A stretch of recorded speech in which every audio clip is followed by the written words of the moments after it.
ಚೆನ್ನಾಗಿ ಹಿಡಿಬೇಕು. ಅದಕ್ಕೋಸ್ಕರ ಮುಂಚೆನೇ ಪ್ರಿಪೇರ್ ಮಾಡಿದ್ದೀನಿ ನಾನು ಇದನ್ನು. ಇದು ಮಿರ್ಚಿ ಒಳಗೆ ಇವಾಗ ಸ್ಟಫಿಂಗ್ ರೆಡಿ ಮಾಡಿದ್ದೀನಿ.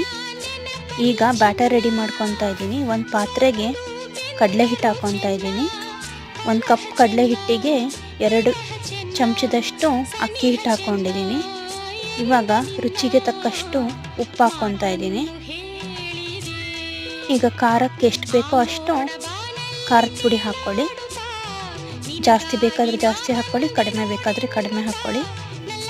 ಇವಾಗ ಓಂಕಾಳು ಅಂತಾರಲ್ಲ ಅದು ಹಾಕ್ಕೊತಾ ಇದ್ದೀನಿ. ಅಜ್ವೈನ್ ಅಂತಾರಲ್ಲ ಅದು ಒಂದು ಅರ್ಧ ಸ್ಪೂನ್ ಹಾಕ್ಕೊಳ್ಳಿ. ಒಂದು ಚಿಟಿಕೆಯಷ್ಟು ಸೋಡಾ ಹಾಕ್ಕೊಳ್ಳಿ. ಇವಾಗ ಒಂದು ಚಿಟಿಕೆಯಷ್ಟು ಹಿಂಗೆ ಹಾಕ್ಕೊಳ್ಳಿ.